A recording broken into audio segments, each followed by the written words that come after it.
हर बात पास आते क्यों हो? चलो आओ, ताक्षणिक वेग क्या होता है समझिए ध्यान से।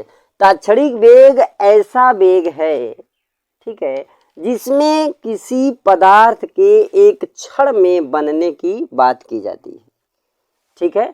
एक क्षण में यानी तुच्छ समय में पदार्थ के बनने की जो क्षमता होती है, पदार्थ जितनी मात्रा में तैयार होता है, वह उस पदार्थ का क्या होता है? ताक्षणिक वेग होता है, ठीक है। हमको इसका ताक्षणिक वेग का क्या करना है? गणना करनी है, परिकलन करना है कि ताक्षणिक वेग का परिकलन कैसे किया जाए, ठीक है। तो सबसे पहली बात यह है कि हम परिकल्पना या परिकलन करने से पहले हमें करना क्या होगा? क्या करना होगा भाई बताओ? अरे यार पहले सवाल निकलना पड़ेगा तभी तो परिकल्पना होगी। परिकलन करने से पहले क्या करना पड़ेगा? सवाल नोट करना पड़ेगा। सवाल देखिए क्या है आपका, ध्यान दें क्वेश्चन को, प्रश्न आप ध्यान से देखें क्या है। 2NOBr ये आपका क्या है? अभिकारक। और इस अभिकारक के टूटने से बना क्या? उत्पाद। क्या बनेगा? 2NO plus Br2। गौर से बात को समझे, यह हमारा क्या है? अभिकारक। क्या होगा? अभिकारक। हर एक रिएक्शन में मैं इसकी चर्चा करता हूँ।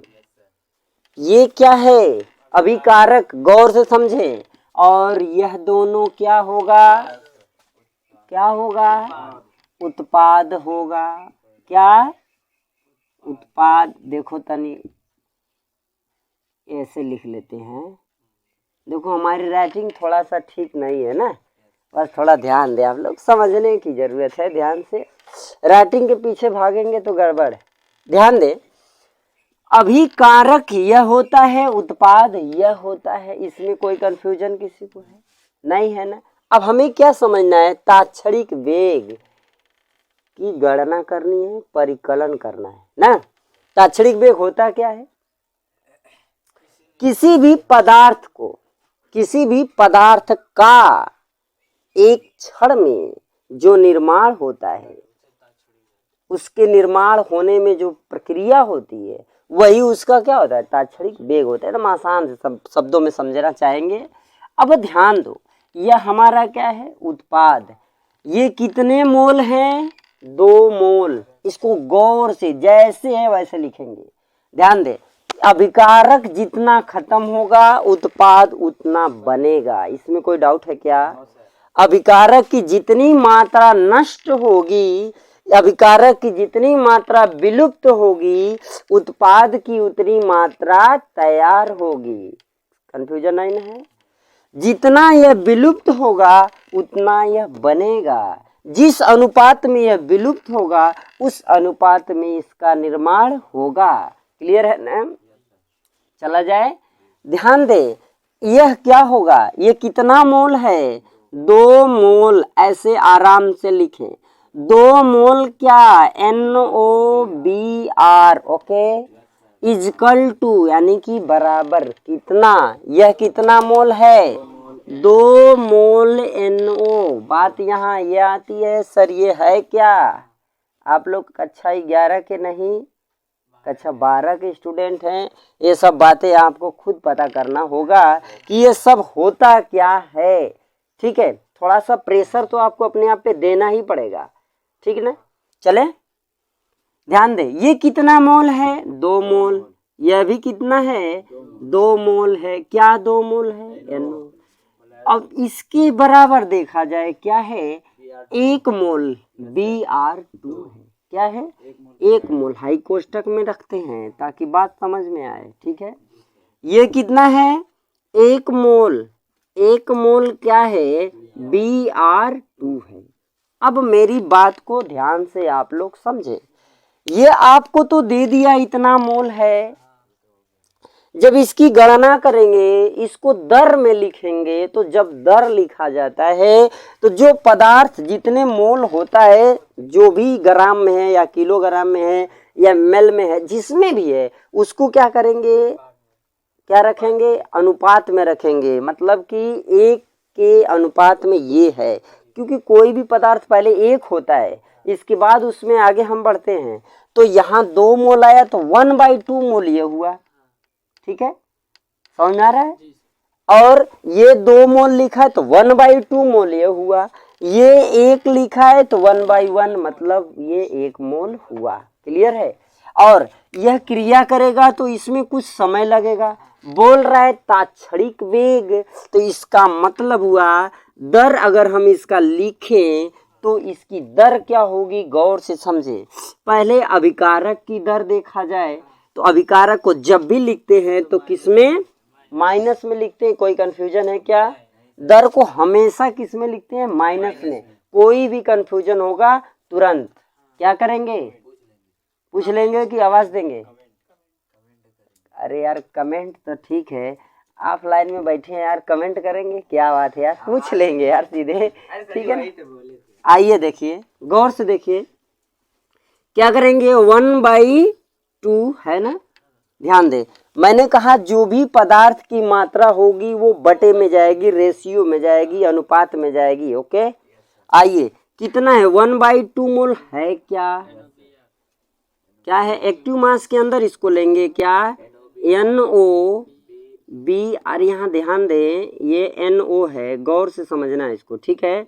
और ये क्या होगा, एक्टिव मास के अंदर आएगा अपान कितना, डेल्टा T। क्यों, क्योंकि दर की गणना कर रहे, वो भी कौन सी दर की, तात्क्षणिक वेग की। क्लियर है। चले अब ध्यान दो, ये तो हमारा हो गया अभिकारक, बराबर क्या होगा, उत्पाद। उत्पाद कितना है, 2 मोल। तो ये बताओ प्लस में होगा या माइनस में, उत्पाद हमेशा, ध्यान दो, अभिकारक हमेशा माइनस होता है, उत्पाद हमेशा प्लस होता है, ध्यान रहे।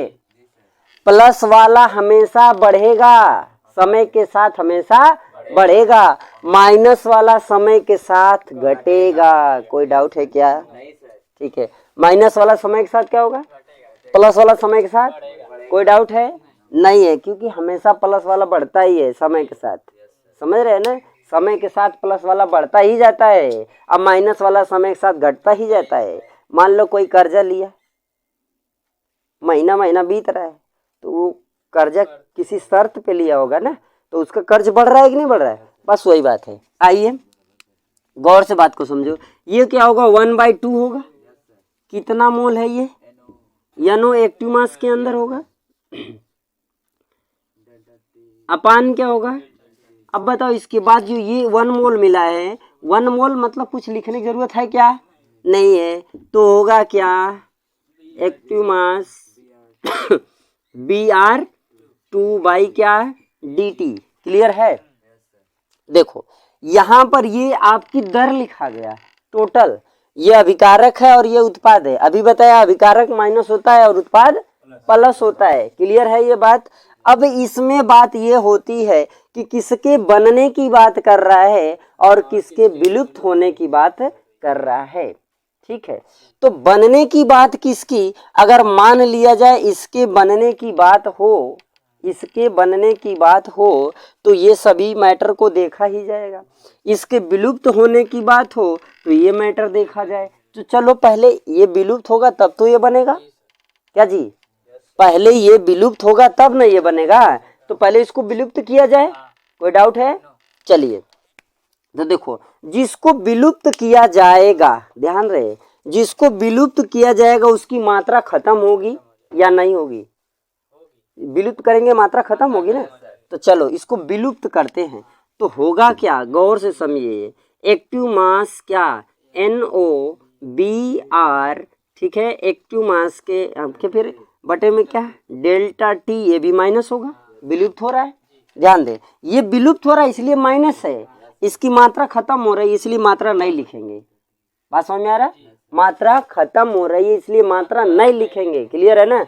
चलिए बराबर में आइए, क्या होगा गौर से समझिए, यह विलुप्त हो रहा है, ये और ये बन रहे हैं, इसका जो मोलों की संख्या होगी इसमें गुणा हो जाएगा, इसके मोलों की संख्या इसमें गुणा हो जाएगा, यानी देखो ये 2 है तो 2 यहाँ आएगा, ये हो गया 2 बटे में क्या, और ये क्या है D, एक्टिव मास, क्योंकि ताक्षणिक वेग है तो थोड़ा सा ही बनेगा, तो क्या हो जाएगा NO हो जाएगा, अपान क्या हो जाएगा DT। गौर से बात को समझो, ये 2 से 2 क्या होगा, कैंसिल हो जाएगा, इजकल टू क्या है, ये बनेगा इसका, ये जो मॉलिक्यूल्स यहाँ पर मोलक संख्या दिया है, शिवम भाई ध्यान से ऊपर देखें, इसकी जो संख्या दिया है क्या होगा, इसमें मल्टीप्लाई होगा, यानी ये क्या बनेगा 2D एक्टिव मास Br2 ना, Br2, ध्यान से समझें, अपान क्या DT। कोई डाउट है इसमें,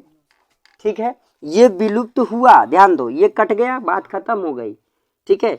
यहाँ पर लिख सकते हैं क्या, चलो ध्यान देना, क्या हो जाएगा NOBr, ठीक है, एक्टिव मास बाई क्या DT इजकल टू हमको मिला क्या D, ध्यान से समझिएगा, NO एक्टिव मास अपान क्या हो जाएगा DT। कोई डाउट है, इजकल टू क्या, ये वाला जो मैटर मिला 2D एक्टिव मास Br2 अपान क्या DT। बात समझ में आ रही है क्या, ये माइनस होगा, ये सभी पॉजिटिव होंगे, ये आपका निर्माण होगा, समझ में बात आई, बहुत कठिन है क्या, ये आपका विलुप्त होगा तो ये बनेगा, क्लियर है, कोई कंफ्यूजन है, अगर कंफ्यूजन नहीं तो इसको आप उतार सकते हैं, एक लाइन और आगे चलते हैं, स्क्रीनशॉट लीजिए इसका, ठीक है, एक लाइन और बचा है, अभी आगे बढ़ा जाएगा, ठीक है। चलिए आइए देखिए, इसको स्क्रीनशॉट आप लोग ले लिए होंगे, अब ध्यान दें, थोड़ा ध्यान दें इधर, अब इसको हम हटाते हैं, अगली एक पॉइंट आप गौर से समझिएगा, यहाँ पर अब कुछ बचा नहीं, एक पॉइंट केवल बची है, मैंने कहा इसके विलुप्त होने की दर तो ये हो गया, अब बात करेंगे क्या Br2 के बनने की दर, ठीक है, बनने ना की दर, कैसे, इसके बाई DT है ना, इसके बनने की दर, ध्यान दे बनने की बात आएगी तो पॉजिटिव ही होगा, तो ध्यान दो, इसके बनने की दर बराबर क्या होगा, गौर से समझिएगा, -1/2, ठीक है, इसको कोष्टक में रखिए क्या NO, अभी इसको भी आप ना एक्टिव मास के अंदर ना रखें, ठीक है, इसको ऐसा ही समझे कि Br2 बनने की दर बराबर क्या 1/2 NO Br क्या विलुप्त होने की दर, क्या विलुप्त होने की दर बराबर 1/2, गौर से बात को समझे, ये देखो विलुप्त होगा तो माइनस होगा, बराबर क्या 1/2 NO के बनने की दर, बनने की दर, समझ में आ रहा है बात। अब इसी चीज को एक लाइन बढ़ाकर लिख लेते हैं, यानी कि दर इजकल टू कर लिया जाए, इसके बनने की दर की बात कर रहा है ना, तो लिखेंगे क्या D यानी डेल्टा क्या हो जाएगा active mass Br2 by delta T, ठीक है, इसके बनने की दर बराबर क्या हो जाएगा -1/2 क्या एक्टिव मास NO होगा क्या NOBr, समझ रहे बात को, ठीक है, एक्टिव बटे में क्या डेल्टा T बराबर क्या हो जाएगा, ये देखो ये बनेगा तो ये विलुप्त होगा निश्चित है, बराबर इसके बनने की दर यानी 1/2 एक्टिव मास NO बाई क्या डेल्टा T, यही एक लाइन आपको समझना था, ठीक है, एक लाइन आपको यही लिखना था, आप इस चीज को समझ सकते हैं, ठीक है। आगे बातें आपकी जो मिटा दी है, मतलब इसके पीछे था वो पूरा मैटर था, एक लाइन इसमें बस ये लिखना था Br बनने की दर क्या होगी, तो Br के बनने की दर यह होती है, ठीक है, ओके। आप लोगों को अगर समझ में आया होगा तो वीडियो को लाइक शेयर जरूर करिएगा, अपने दोस्तों को सब्सक्राइब करने के लिए बोलिएगा, और देखिए अब आप लोगों को हम शाम को करीब 7 बजे से लाइव क्लास देंगे, इसमें केवल केमिस्ट्री का मैटर रहेगा, ठीक है, बायोलॉजी का पोर्शन हमने बहुत हद तक पढ़ा दिया है, अब आप लोगों को 7 बजे केमिस्ट्री का पोर्शन पढ़ाया जाएगा, उसमें 11th और 11th का बैच नहीं अभी पढ़ाएंगे, इसमें 12 और 10th दोनों की बैच रहेगी 7 बजे से 8 बजे के बीच में, ओके।